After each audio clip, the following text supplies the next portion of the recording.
Ես ողջունում եմ մեր բոլոր ռադիոլսողներին եւ ռադիոդիտողներին, դուք դիտում եւ լսում եք Գործարար Ալիքը, տաղավարում աշխատում է Լիաննա Խաչատրյանը, եւ այսօր խոսելու ենք մի շատ հետաքրքիր թեմայից, դիմացնոտային վիրաբուժությունից, եւ մեր հյուրերն են Անահիտ Շահինյանը, բարև ձեզ, Անահիտ Շահինյանը Վիգմոր կանանց եւ երեխաների հիվանդանոցի դիմացնոտային վիրաբուժության ծառայության պատասխանատու դիմացնոտային վիրաբույժ է եւ Գրիգոր Թորոսյանը Բարև ձեզ, նույն հիվանդանոցի երի դիմացնոտային վիրաբույժ։ Բարև ձեզ, շնորհակալություն, որ ընդունել եք մեր հրավերը եւ ժամանակ եք գտել մեր տաղավար հյուրընկալելու համար։ Սկսենք թերևս ձեզնից, Բժիշկ Շահինյան, ինչ է իրենից առհասարակ ներկայացնում դիմացնոտային վիրաբուժությունը, ինչով այն տարբերվում այլ միջամտություններից, խնդրեմ։ Կրկին բարև ձեզ, նախ շնորհակալություն հրավերի համար եւ նախ մինչև անցնելը նրան, որ մենք ավելի շատ խոսելու ենք մանկական դիմացնոտային վիրաբուժության մասին, սկզբից ասենք, թե ինչ է ընդհանրապես դիմացնոտային վիրաբուժությունը, երևի գիտեք, որ հանրության մեջ այդպես ընդհանուր կարծիք կա տարածված, որ դիմացնոտային վիրաբույժի պետք է դիմել բարդացած իմաստության ատամը հեռացնելու ժամանակ եւ դրանով սահմանափակվում է դիմացնոտային վիրաբուժությունը, սակայն պետք է շեշտեմ, որ դա այդպես չէ, դիմացնոտային վիրաբուժությունը բավականին մեծ սպեկտր է ընդգրկում եւ ի տարբերություն շատ այլ մասնագիտությունների մենք բավականին մուլտիդիսցիպլինար աշխատանք ենք կատարում, որովհետեւ մեր զոնան կարծես թե հնչում է փոքր, բայց բավականին մեծ պաթոլոգիաներ է ընդգրկում։ Այստեղ արդեն ավելի գալով նրա մասին, որ մենք խոսելու ենք մանկական դիմացնոտային վիրաբուժության մասին, ասեմ, որ մենք զբաղվում ենք բնածին արատներից սկսած, դիմացնոտային շրջանի վնասվածքներով, գոյացություններով, ատամնաբորբոքային հիվանդությունների բարդություններով, ինչպես նաև դեմքի, գլխի, պարանոցի շրջանի մնացած այլ ախտահարումներով ևս։ Ամենատարածված խնդիրները որոնք են Հայաստանում։ Այս պահին, եթե առանձնացնենք այդպես, հատկապես քանի որ մենք խոսում ենք ամռան սեզոնին, հիմա երևի թե ավելի շատ տարածված են դիմացնոտային շրջանի վնասվածքները, գիտեք, արձակուրդի շրջան է, երեխաները խաղում են բակում, հեծանիվ են վարում, ավելի ընկնում են, վնասվածքները ավելի շատ են պատահում եւ ուղղակի այդպես սեզոնային։ Իսկ բնածին խնդիրների դեպքում որ պահին է պետք դիմել վիրաբույժի, այսինքն որքան շուտ այնքան լավ, թե այդուհանդերձ որոշակի ինտերվալ։ Շատ լավ հարց եք տալիս, հատկապես որ այստեղ պետք է հստակ նշել, որ այն զույգը, որ պատրաստվում է ծնող դառնալ եւ այդ ամեն ինչը անում է օրինակ բժշկի հսկողության, բժշկի վերահսկողության ներքո եւ հղիությունը գրանցելուց հետո 12 շաբաթական այդ առաջին սկրինինգն է, երբ հղին այսպես ասած ավելի մոտիկից է իր ապագա բալիկին տեսնում, դիմացնոտային շրջանի զգալի արատները, այդ թվում հանրությանը հայտնի նապաստակի շրթունքը, քիմքի գալի երախը, որը քիմքի ճեղքվածքն ու վերին շրթունքի ճեղքվածքներն են, կարելի է հայտնաբերել հենց այդ սկրինինգի ժամանակ, ուրեմն սոնոգրաֆիստի կողմից։ Եվ այդ պահից սկսած մենք կարող ենք ներգրավել այդ հղի վարման process-ին, որպեսզի անմիջապես երեխայի ծնվելուց հետո պատրաստենք ծնողին ճիշտ կերակրմանը երեխայի եւ հետագա խնամքի, մինչեւ կհասնեն վիրահատական ժամկետները, որպեսզի անվտանգ ապագայում երեխան կրի իր վիրահատությունները։ Շատ լավ։ Իսկ որ պահին ծնողները հասկանան, որ պետք է դիմել հենց դիմացնոտային վիրաբույժի, որովհետև լոր կա, որովհետև կան այլ, չգիտեմ, ատամնաբուժի են դիմում հաճախ, այսինքն որ պահին է այն կետը մոտենում, երբ որ հասկանում ես, որ մյուս մասնագետները այստեղ չեն կարող։ Այստեղ հստակ առանձնացված է, ինչպես նշեցի, եթե սա արատի մասին է խոսքը եւ ուղակի, այսպես ասած, սյուրպրիզ է եղել, երեխան ծնվել է արատով եւ ծնողը բժիշկը անմիջապես ծնվելուց հետո նոր է տեսել այդ արատը, քանի որ հասկանում ենք, որ դա ակնհայտ է։ Երեխան ծնվեց, դիմացնոտային շրջանի արատները երևում են։ Այդ դեպքում արդեն մեքենան միջապես ծնվելուց հետո կամ ավելի շուտ ծննդատնից դուրս գրվելուց հետո իհարկե ծնողները կարող են դիմել։ Մի բան էլ եմ ուզում այստեղ անպայման ավելացնել, եթե ծնողները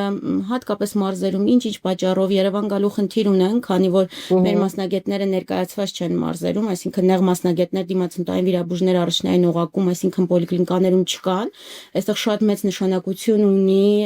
միանշանակ առաջնային օղակի բժշկի ճիշտ մոտեցումը, առաջին հերթին պոլիկլինիկայի բժիշկը ինքը պետք է կարողանա ծնողին ճիշտ ուղղորդել մասնագետի մոտ։ Սա եթե վերաբերվում է արատներին։ Մնացած պաթոլոգիաների դեպքում դեմքը այտուցվեց, երեխան ընկավ, այստեղ արդեն շատ ակնհայտ է, եթե վնասվածքը, այտուցը, գոյացությունը, ինչ որ մի բան գտնվում է դեմքի, գլխի, պարանոցի շրջանին, ծնողը կարող է ինքնուրույն հանգիստ դիմել դիմացնտային վիրաբույժի։ Այդուհանդերձ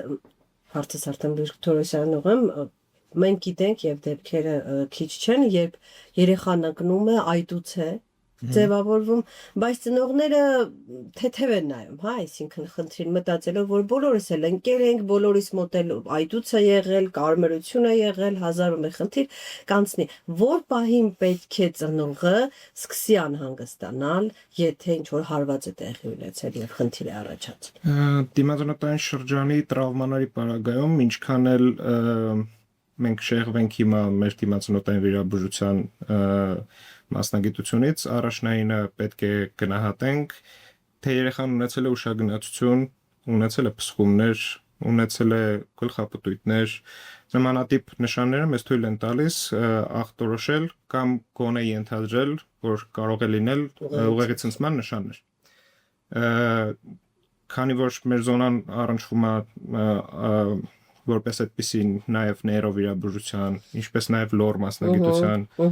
ինչպես նաև ատամնաբուժության հետ, մի քիչ դիֆերենցիալը ավելի բարդ է դառնում։ Բայց դրանք հիմնական սկզբնական նշաններն են, երբ որ պետքա ծնողը գնահատի, որ պետք է դիմել բժշկի։ Չնայած ազնվության համար կարելի է ասել, որ ծնողները հիմա ավելի ուշադիր են նմանատիպ երևույթների, նույնիսկ եթե նման նշաններ չի նկատվում, ապահովության համար փորձում են դիմել բժշկի հանգստության համար, որ տեսնեն արդյոք ինչ-որ մի բան կա, թե չկա, այսինքն տենդենսը մի քիչ փոխվում է դեպի ավելի ուշադիր լինելու ծնողների կողմից։ Որքան հասկանում եմ, եւ դուք էլ ձեր խոսքի մեջ նշեցիք, որ հաճախ դիմացնոտային վիրաբուժություն այսպես միջդիսցիպլինար ուղու կենտրոնում է կանգնած, այսինքն շատ տարբեր հատկապես բարդ դեպքերի համար ենթադրում եմ ձեզ, նաեւ ձեր գոլեգաների օգնությունն է պետք, որ դեպքերում է, որ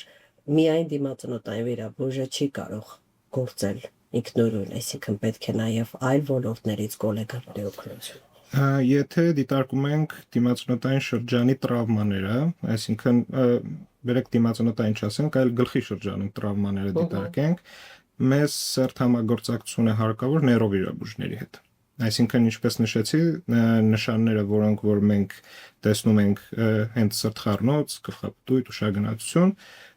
մեզ հարկավոր է կոնսուլտացիա նաև նեյրովիրաբույժի հետ, որպեսզի հստակ հաստատենք կամ բացառենք իրենց կողմից որոշակի պաթոլոգիաները։ Լավ, եթե մենք դիտարկում ենք թարախաբորբոքային process-ները ելի մեր շրջանի, մենք սերտ պետք է համագործակցենք ստոմատոլոգների եւ լոր մասնագետների հետ։ Այսինքն մեր զոնաները շատ սերտ համակցված են, կարելի ասել։ Ատամնային ցավերի դեպքում, ատամնային թարախաբորբոքային process-ների դեպքում մենք ստոմատոլոգների հետ ենք համագործակցում, իսկ ասենք կոկորդի պարանոցային շրջանի ցավերի դեպքում մեզ լոր մասնագետներն են նաև հարկավոր, որպեսզի ճիշտ դիֆերենցենք մեր եւ իրեն զոնաները։ Հարցս ուղղում եմ երկու բժիշկներն էլ ձեր փորձից թերևս ամենածանր դեպքերը կկարողանաք հիշել։ Վերջերս հերթապահություններից մեկի ժամանակ ունեցել եմ դեպք, որը երեխան ուղղակի ուշագնացություն էր ունեցել, ընկել էր կզակային շրջանի հատվածում ոչ մեծ վերքով մակերեսուն ենք կզակային շրջանում, բայց հետազոտության ընթացքում հասկացանք, որ բերանի բացման սահմանափակում ունենք, այսինքն ցավոտություն ունենք բերանի բացել փակելու ժամանակ։ Իմ կողմից ուղղորդվեց համակարգչային տոմոգրաֆիայի հետազոտության, որի ժամանակ պարզվեց, որ քունքստործնոտային հոդերից մեկի մակարդակով կոտրվածք էր առաջացել, որը հետագայում լուրջ խնդիրներ կարող առաջացնի զարգացման, թե ատամնաշարի, թե ծնոտի բացման փակման խանգարումներով։ Թերևս առաջնային զննման ժամանակ ոչ այնքան լուրջ թվացող վերքը պարզվեց, որ բավականին լուրջ տրավմա ունենք։ Դրա համար շատ կարևոր է, որպեսզի ծնողները գիտակցեն, որ ամեն ինչ չի, որ տեսանելի է։ Այսինքն պետք է հստակ մասնագետի խորհրդատվությունը, որպեսզի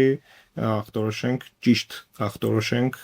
պաթոլոգիաները։ Եթե կարելի է ուրիշ բանի մասին եմ ուզում անպայման շեշտել, որը հատկապես եթե մեծ ծնողներ են լսում, կուզենա այսպես կարմիր գծի պես իրենց համար սարքեն սովորույթ, խոսքս պոլիտրավմաներին է, որոնք մանկական հասակում հաճախ հանդիպում են վթարների արդյունքում, այստեղ մենք շատ բազմակի տրավմաներն են, որի ժամանակ երեխայի մոտ վնասվում է գլուխը, մարմինը, ներքին օրգանները, վերին եւ ստորին վերջույթները, եւ ցավոք սրտի շատ դեպքերում մենք ունենում ենք լետալ երգեր եւ եթե անգամ երեխան ապրում է, ապա դժվար է լինում կյանքի որակը խիստ։ Հետևաբար այստեղ իմ խորհուրդը հորդորը միգուցե նաև պահանջը կայանում է նրանում, որ երեխան, հատկապես մինչև 12 տարեկան, երեխան նորածին երեխայից սկսած պետք է երթևեկի քարսիթի մեջ։ Ուրեմն այս քարսիթի բացակայությունը, որը մեր մշակույթում կարծես թե դեռևս լիարժեք ընկալելի չէ, երեխայի կյանքի ուղիղ սպառնալիք է քարսիթի բացակայությունը։ Եվ իմ հիշած բոլոր դեպքերը, որի մասին այս պահին չէի ուզենա բարձրաձայնել, կապված են այդ քարսիթի բացակայության դեպքում այդ ընտանիքներին պատահած դժբախտությունների հետ։ Շատ լավ, շատ շնորհակալություն, շատ կարևոր մեսիջ։ Հայաստանում ծնողները, երբ լսում են վիրաբույժ բառը, ենթադրում են, որ բանը հասել է ոսկորին, չէ՞, տենց արտահայտություն կա, ասում են բանը ոսկորին է հասել, այսինքն սա ամենածանր դեպքն է։ Բայց որքան ես եմ հասկանում, այսօր տեխնոլոգիաների զարգացումը եւ առհասարակ բժշկության զարգացումը բերել է նրան, որ նախ վիրաբուժությունը բազմաֆունկցիոնալ է, որ երևույթ է դարձել, եւ երկրորդը բուժման նոր եւ հետաքրքիր ձևեր են ներդրվում։ Կոնկրետ ձեր ոլորտում ինչ նորություններ կան, որ, չգիտեմ, ձեր հիվանդանոցում, Վիգմոր հիվանդանոցում կարելի է գտնել եւ առհասարակ ոլորտում կարելի է հանդիպել։ Շատ լավ, մինչև այդ ուզում եմ ասել, որ հենց մեր մասնագիտության երևի գեղեցկությունը, ինձ համար գոնե, կայանում է նրանում, որ այո վիրաբուժության բառը մեր դեպքում կարելի է ոչ միայն կիրառել միայն այն պահին, երբ դանակը հասավ ոսկրին, քանի որ մենք առնչություն ունենք հենց սկսած էսթետիկ պրոբլեմներից եւ շատ ժամանակ օրինակ մենք միջամտում ենք, եթե օրթոդոնտներին, որոնք պետք է ուղղեն ատամնաշարը, պետք է որոշակի փոքրիկ վիրահատական, այսպես ասած, միջամտություն, որից հետո այդ օրթոդոնտիկ բուժումը ավելի արդյունավետ կլինի։ Այսինքն էսթետիկ առումով ուղղված մեր գործունեությունը եւս շատ կարեւոր է։ Հետևաբար այստեղ շատ կարեւոր է նշել, որ օրինակ մենք կարող եմ շատ վստահ ասել, որ Վիգմոր հիվանդանոցում մեր դիմացինային վիրաբուժության մեջ չունենք այնպիսի խնդիր, որ այս պահին կարող ենք մերժել երեխային եւ ասել օրինակ, այս ինչ բանի համար դիմեք այլ տեղ կամ առավել եւս արտերկիր, մեր թիմը ի վիճակի է յուրաքանչյուր հարցին լուծում տալ եւ նաեւ անպայման ուզում եմ շեշտել, որ մենք աշխատում ենք աշխարհում ընդունված եւ ապացուցահեն բժշկությամբ եւ ուղեցույցներով, հետեւաբար կարծում եմ նաև որոշակի չափով սա եւս որակի ցուցանիշ է։ Շատ լավ, շատ շնորհակալություն եւ թերևս վերջում մեկ ուղերձ ծնողներին արդեն հնչեց կապված քարսիտների հետ, որը կարծում եմ ամեն օր է հնչում տարբեր եթերներից եւ պետք է այնքան հնչի, մինչեւ այս հարցը ի վերջո որոշակի մշակութային լուծում ստանա, բայց այդուհանդերձ, որպես բժիշկը ծնողներին, ինչի վրա առհասարակ երեխայի աճման ընթացքում պետք է ուշադրություն դարձնել։ Երբ որ ընկել է երեխան, երբ որ ինչ որ տրավմա է տեղի ունեցել, այստեղ հասկանալի է։ Ընկել է, ծնողի ուշադրությունը կենտրոնանում է, բայց ենթադրում եմ, որ կան խնդիրներ, որոնք կարող են ծածուկ զարգանալ եւ ծնողը մտածի դե տարիքայի հետ կանցնի, չգիտեմ, ինչ որ խնդիրներ, որոնց վրա թերևս պետք է հնարավորինս շուտ ուշադրություն դարձնել։ Ես մի քիչ կարող եմ պրագմատիկ հնչեմ, բայց իմ կարծիքով ցանկացած անհասկանալի խնդրի պարագայում պետք է դիմել բժշկի։ Այսինքն, եթե նույնիսկ դա ոչ մի խնդիր չառաջացնի, բժիշկը իր կարծիքը ասելով, այսինքն ասելով, որ ձեր մոտ խնդիր չկա, ավելի հանգիստ կլինի ծնողը։ Այսինքն, եթե տեսնում է որոշակի անհանգստություն, իրան ոչ աչքին սովոր ինչ-որ փոփոխություններ երեխայի մոտ, ցանկալի է այդ պարագայում դիմել բժշկի, որպեսզի հստակ կարծիքը հասկանա։ Անվտանգ թվացող նույնիսկ բաները կարող են հետազոտման ընթացքում պարզվեն, որ բավականին լուրջ խնդիրներ են, որոնք պահանջում են բուժում, եւ վաղ ժամանակում դրանք հայտնաբերելը ավելի հեշտ է ենթարկվում բուժումը։ Հասարակ օրինակ կարող եմ բերել, որը վերաբերվում է ատամնային ցավին, հիմնականում ծնողները մտածում են, դե կաթնատամներ են, ցավում է ինքն իրենով կանցնի, մեկը փոխելու է հիմնական ատամներն գալու տեղը։ Ատամնային ցավից հետո շատ հավանական բարդություններ են թարախաբորբոքային հիվանդությունները, որոնցով որ արդեն զբաղվում են հենց վիրաբույժները։ Բայց ցավը հենց ի սկզբանե ստոմատոլոգի կողմից կարող է կանխվել բուժման միջոցով, որը որ հենց ժողովրդի լեզվով ասած դանակը ոսկորին չէր հասնի։ Իսկ անտեսելով նման երևույթները, մենք արդեն առնչվում ենք ավելի բարդ խնդիրների։ Անպայման ուզում եմ շեշտել, որ երեխային սիրելը առաջին հերթին նրա անվտանգության եւ առողջության մասին հոգ տանելն է։ Մեր փոքրիկները կարող են մի խաղալիք պակաս ունենալ, բայց ես հորդորում եմ ծնողին, անկախ ամեն ինչից երեխաները ունեն գանգատներ թե չէ, աշխարհում ընդունված տարին մեկ անգամյա չեքափերը կամ այսպես ուղակի կանխարգելիչ ստուգումները գոնե առաջնային ուղակի մանկաբուժի կամ ձեր կողմից ընտրված մանկաբուժի կողմից անցկացրեք, որովհետև եթե օրինակ ինչ որ մի բան ձեր աչքից կարող է վրիպել, մանկաբուժը դա տեսնելու է եւ ձեզ ճիշտ մասնագետի մոտ ուղղորդի։ Շատ լավ, շատ շնորհակալություն։ Ես մեր բոլոր ռադիոլսողներին եւ ռադիոդիտողներին հիշեցնեմ, որ դուք դիտում եւ լսում եք Գործարար ալիքը եւ այսօր խոսում ենք մանկական դիմացանոթային խնդիրներից եւ դիմացանոթային վիրաբուժությունից։ Մեր հյուրերն էին Վիգմոր կանանց եւ երեխաների հիվանդանոցի դիմացանոթային վիրաբուժության ծառայության պատասխանատու եւ դիմացանոթային վիրաբույժ Անահիտ Շահինյանը եւ նույն հիվանդանոցի դիմացանոթային վիրաբույժ Գրիգոր Թորոսյանը։ Տաղավարում աշխատեց Լիաննա Խաչատրյանը։ Շատ շնորհակալ եմ։ Շնորհակալ ենք։